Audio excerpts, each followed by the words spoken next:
Lucy, sale, espero que lo que voy a subir te sea útil.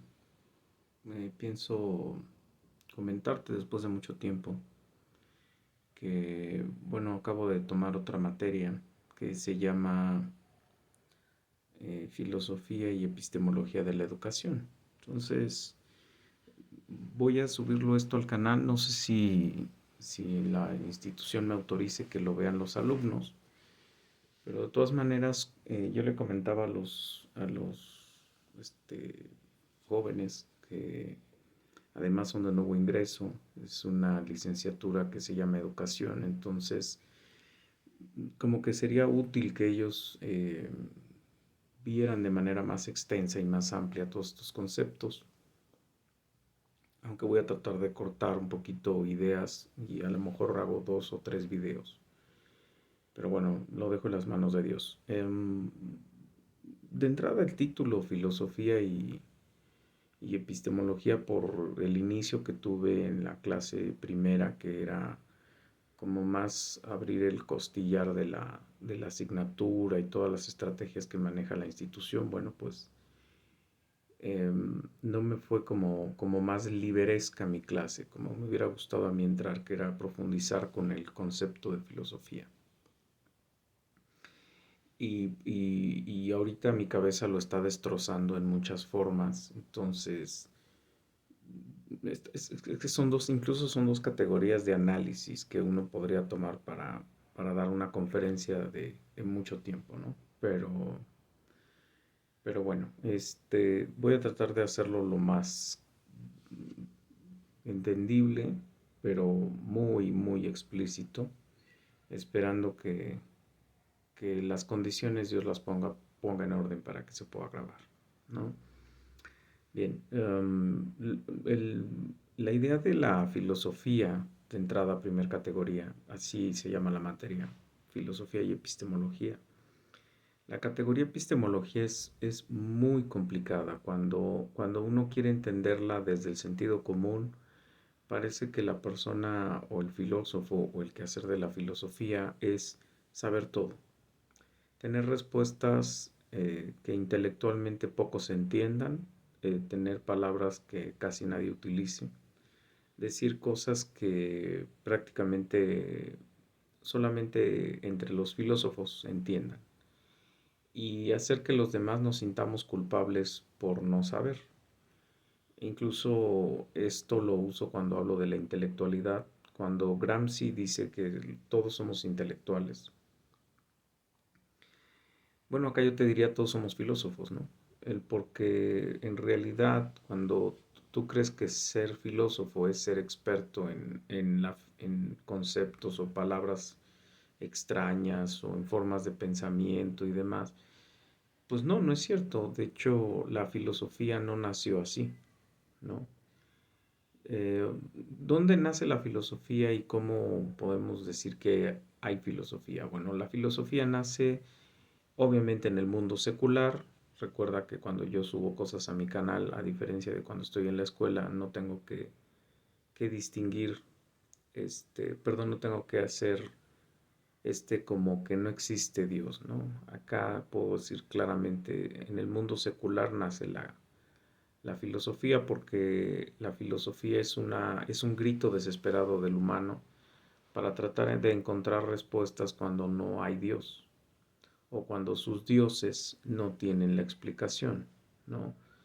¿Por qué digo dioses? Porque la filosofía nace en Grecia, nace en el siglo V, siglo VI antes de Cristo. Y entonces ellos viven bajo un politeísmo. Obviamente la filosofía nace cuando las islas, Esparta, Atenas, etcétera, se unen y se vuelve el gran imperio, ¿no? Estamos hablando de más o menos la fuerza dura de Grecia es en las manos de Alejandro Magno, ¿no?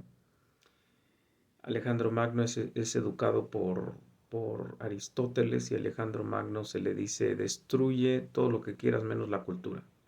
Hazte de todo el pueblo, haz esclavos, haz lo que quieras, pero la cultura no la destruyas, almacénala, júntala. Y él crea la Biblioteca de Alejandría.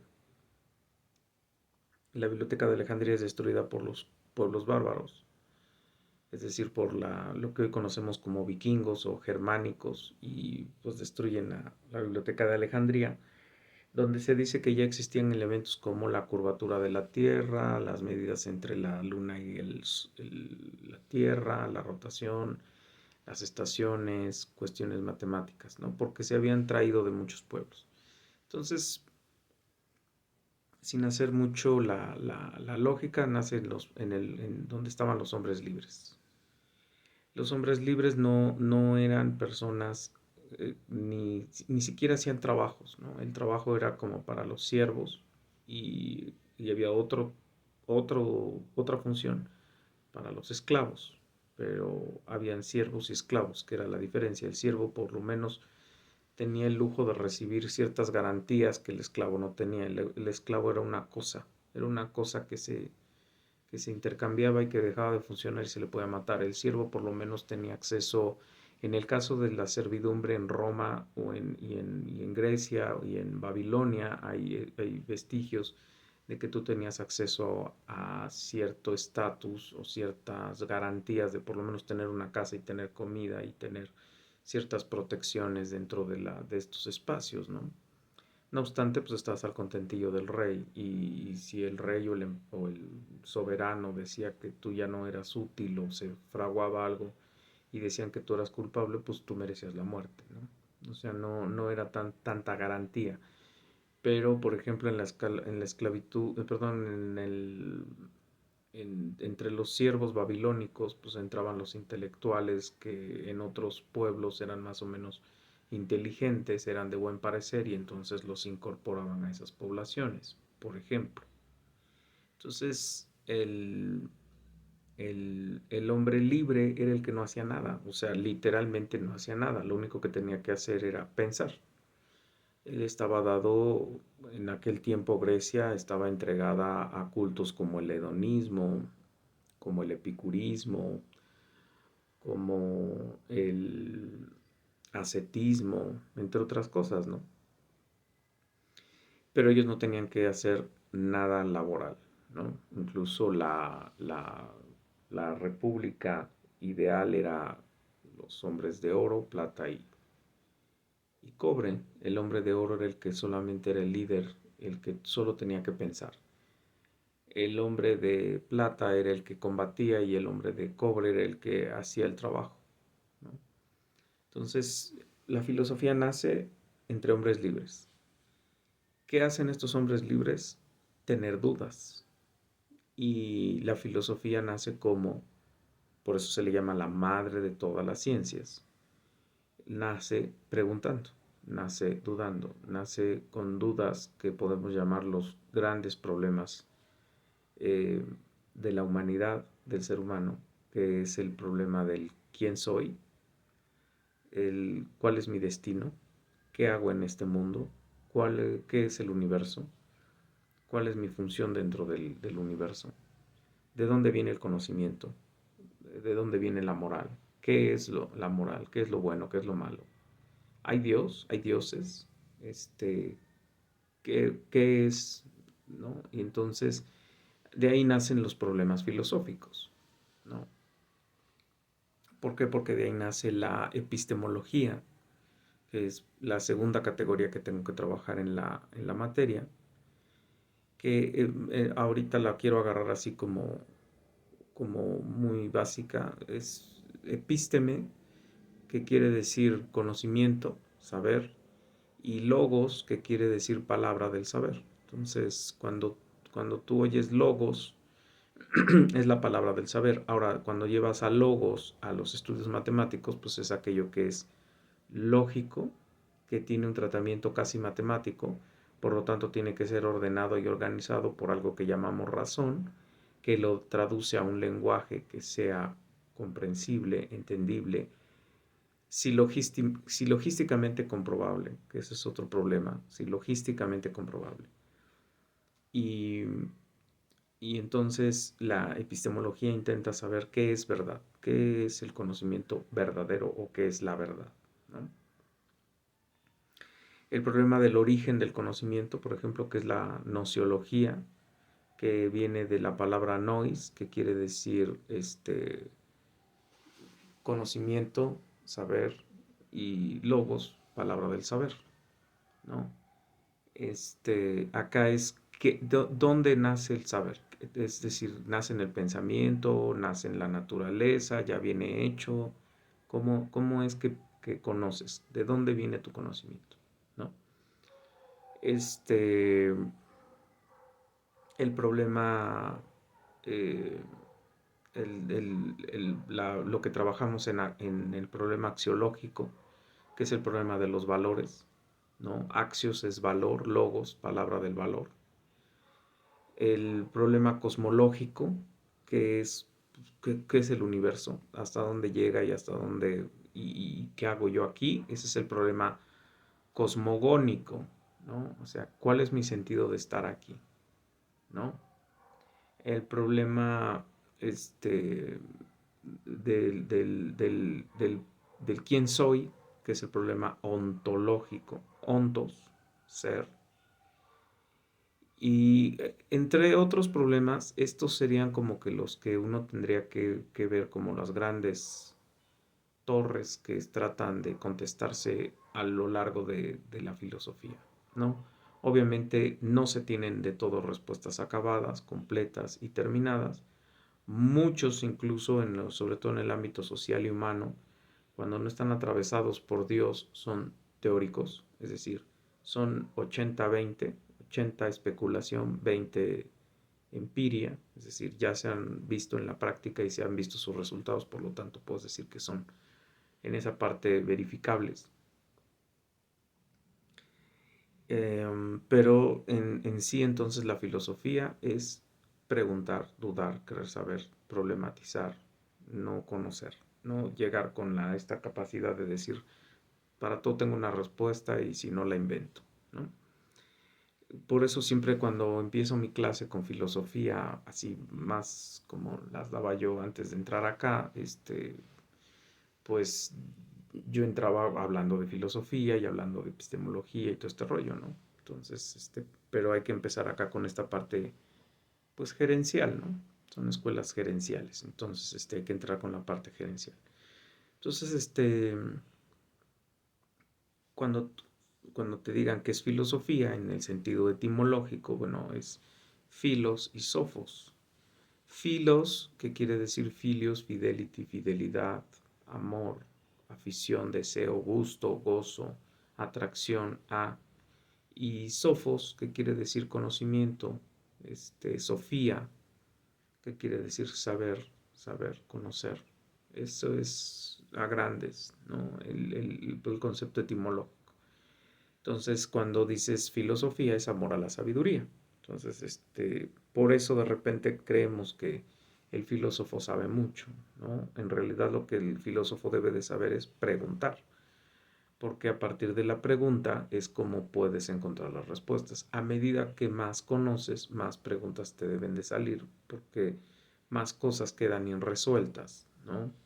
La famosa frase de Sócrates que han distorsionado en el famoso yo solo sé que no sé nada, esa es la distorsión. En realidad la frase es, mientras más sé que menos sé, por lo tanto no sé nada. Entonces, él dice que mientras más vas conociendo, más problemas tienes con esto, ¿no? Incluso hay un libro que escribe su amante y alumno, que es Platón, que se llama El mito de la caverna. Y el mito de la caverna habla precisamente del conocimiento que se encuentra cuando tú estás en la caverna, estás esclavizado en la ignorancia y ves las cosas como sombras. Cuando sales a la luz, es decir, llegas a la verdad, el problema es que cuando llegas a la verdad a veces es tan, tan refulgente, tan compleja, que es como cuando sales de la cueva después de estar mucho tiempo en la oscuridad. Se distorsiona tu imagen, crees que ya tienes la verdad cuando en realidad lo que tienes es el destello, etcétera, ¿no? Y ahí revisar el mito de la caverna, ¿no? Pero regresando entonces, el filósofo pregunta y entonces el filósofo intenta contestar. De ahí las ciencias que intentan contestar cosas. Están las ciencias exactas, que son las ciencias que trabajan con lo natural, con lo físico, con lo que puede ser metido en un laboratorio y llevado a la verificación. Y están las ciencias sociales que no pueden ser llevadas al laboratorio, simplemente pueden ser observadas en el laboratorio social, ya sea el salón de clases o el laboratorio social, ciudad, campo, estadio de fútbol, empresa, transporte público, no sé, ¿no? Donde hay relaciones humanas y sociales que requieren de ser analizadas y comportamentalmente verificadas. Ahí es donde hablo del 80-20, porque el 80 es más especulativo, por eso es teórico, y el 20 es como que ya lo han visto en ciertos grupos poblacionales y entonces como que haces inferencias de eso, ¿no? Um, pero no puede ser llevado al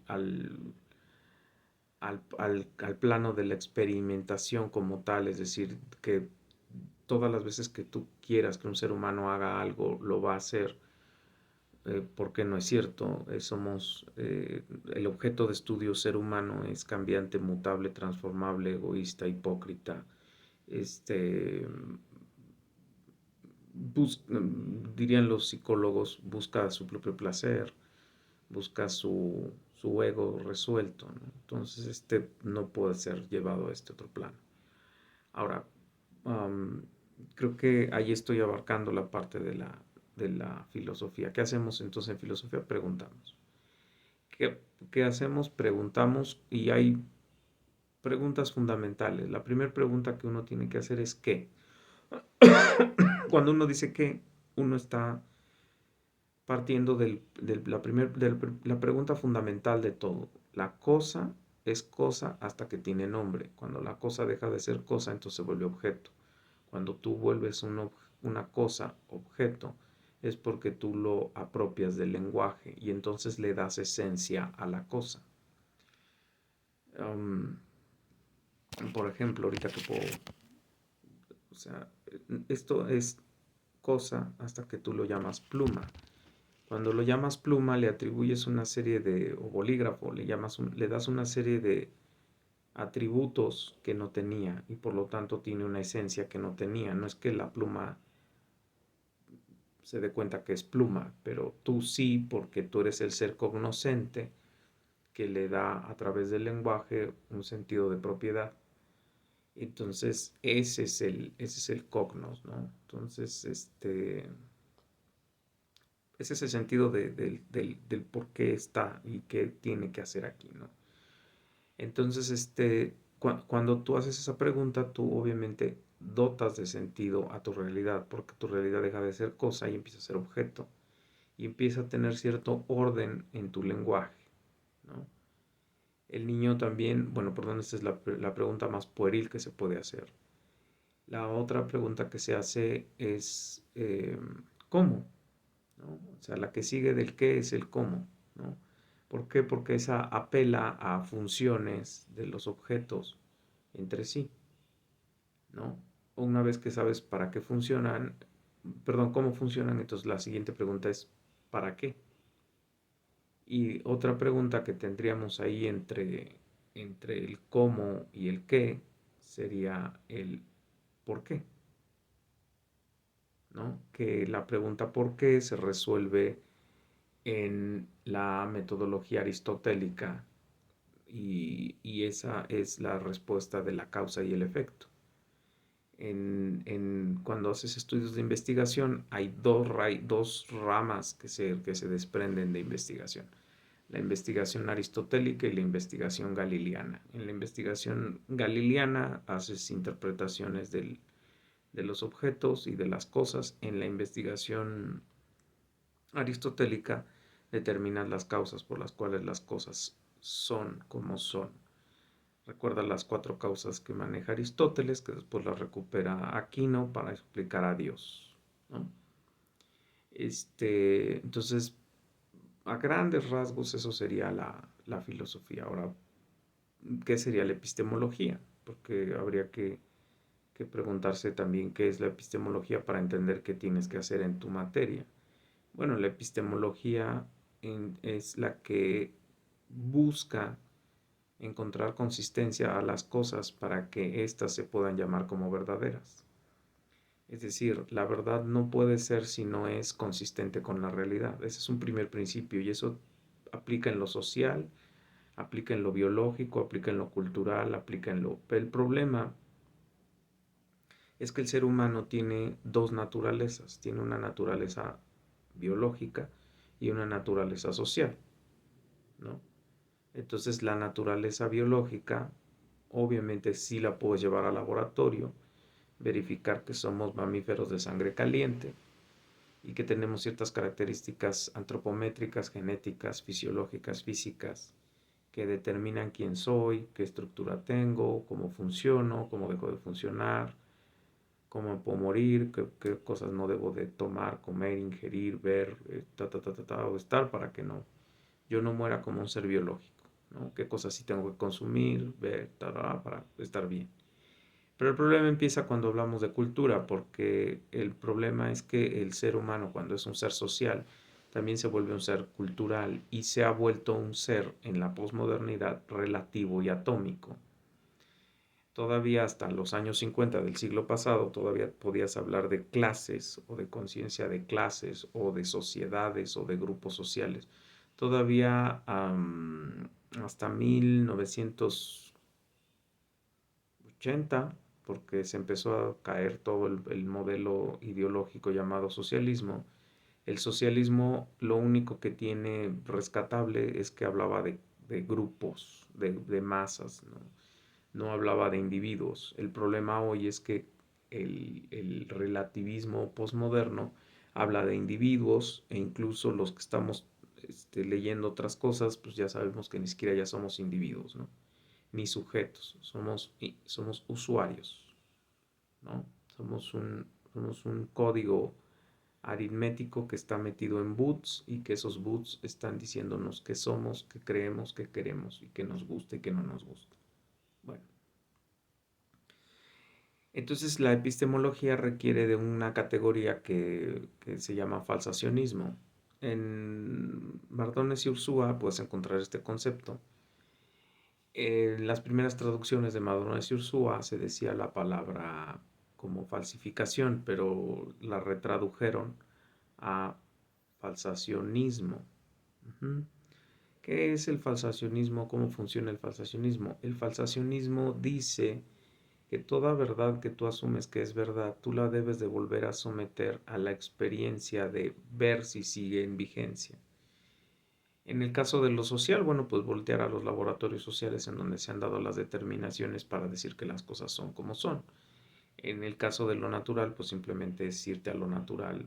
Eso es muy fácil, ¿no? Cada que tú pongas en 100 grados el agua, pues el agua ebulle. Cada que tú pongas el agua en 0 grados, el agua debe de congelarse, a menos de que algo extraño esté pasando. El, el, la epistemología entonces estará buscando consistencias entre la realidad y lo que se dice, o entre la realidad y las teorías, entre la realidad y las leyes, ¿no? Y en ese sentido, nosotros cuando hablamos de filosofía y epistemología de la educación, estamos entonces hablando de los problemas, las dudas, que en este caso dirían los filósofos, no han sido resueltas, simplemente hay aproximaciones sociales a esas respuestas, porque acuérdate que la filosofía no habla de la naturaleza, no habla de nuestra biología, no habla de todo esto, esto ya está determinado en otras áreas, que ya saben cuánto pesamos, cuánto medimos, cuánto crecemos, qué nos mata, qué nos hace vivir, qué nos sirve, y bueno, todavía siguen los estudios, ahorita que el genoma se sigue trabajando, se siguen haciendo nuevos descubrimientos sobre nuestra fisiología. No sobre si somos mesas o hombres atrapados en el cuerpo de mujeres o mujeres atrapadas en el cuerpo de hombre o niños atrapados en el cuerpo de un adulto, ¿no? No, esas estupideces, déjaselas a la ideología de género.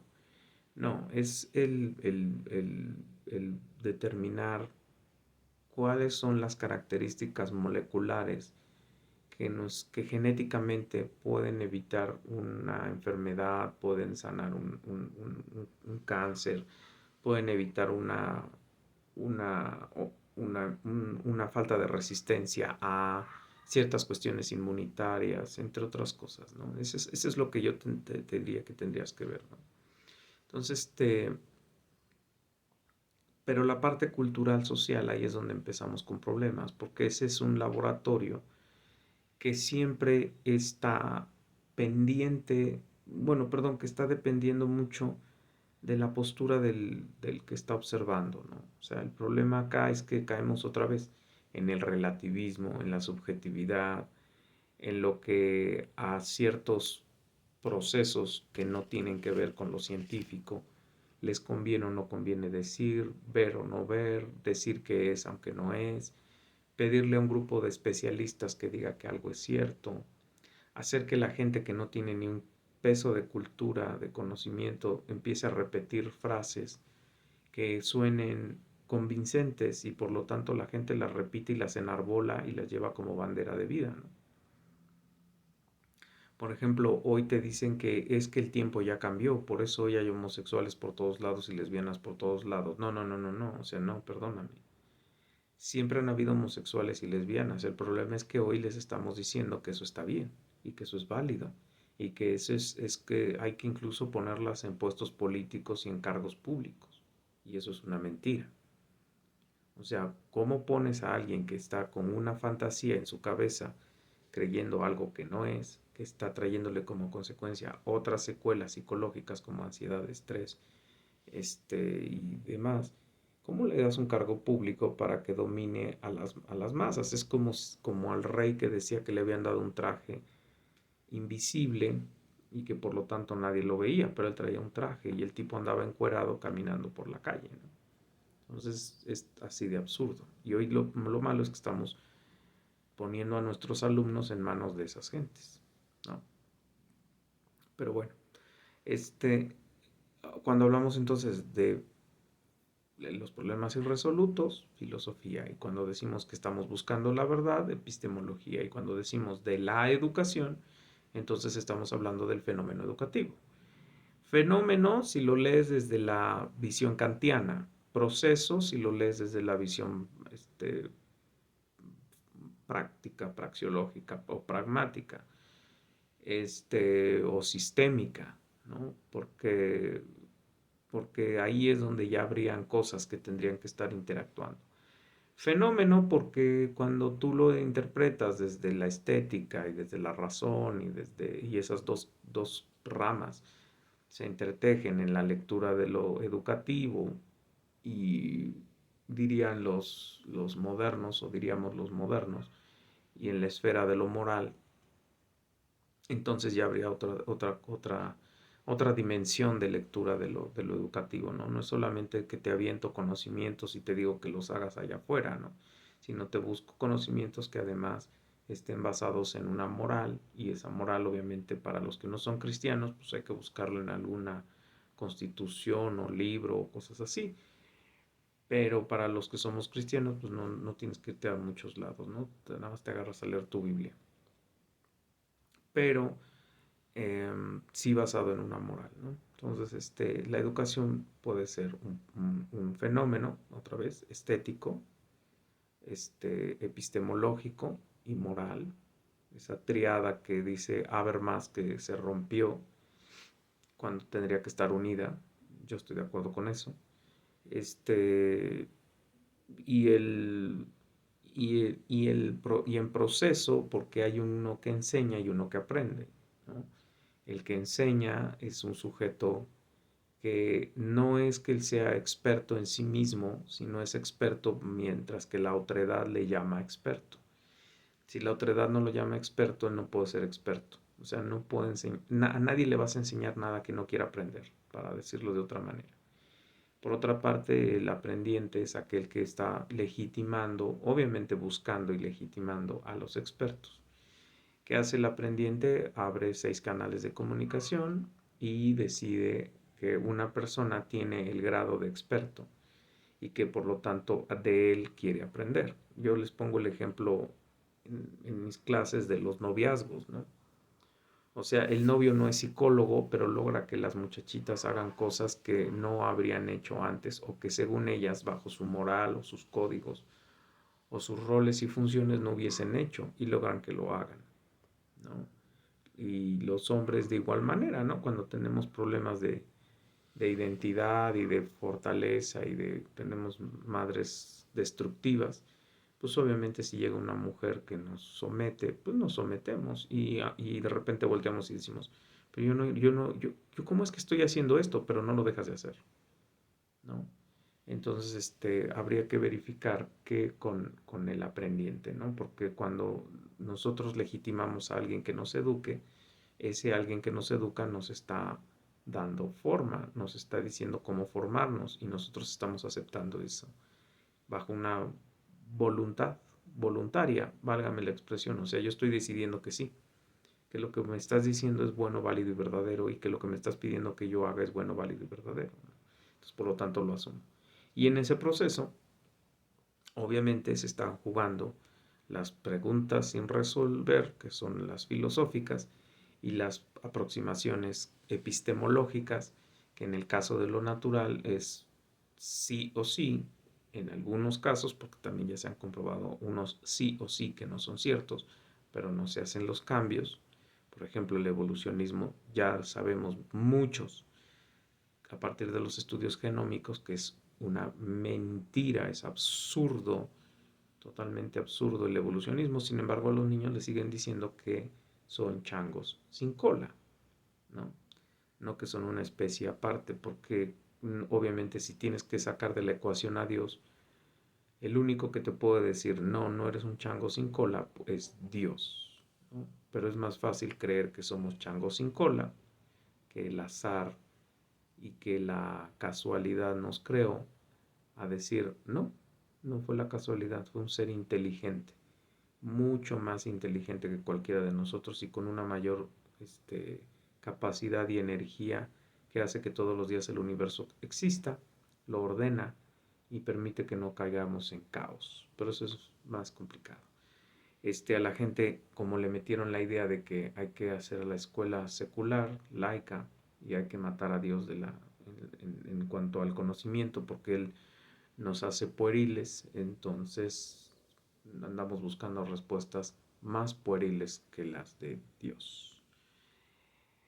Pues espero que te sea útil este pequeño acercamiento. Espero subirte otro video donde te hable de dos categorías que están en tu temario, que es sociedad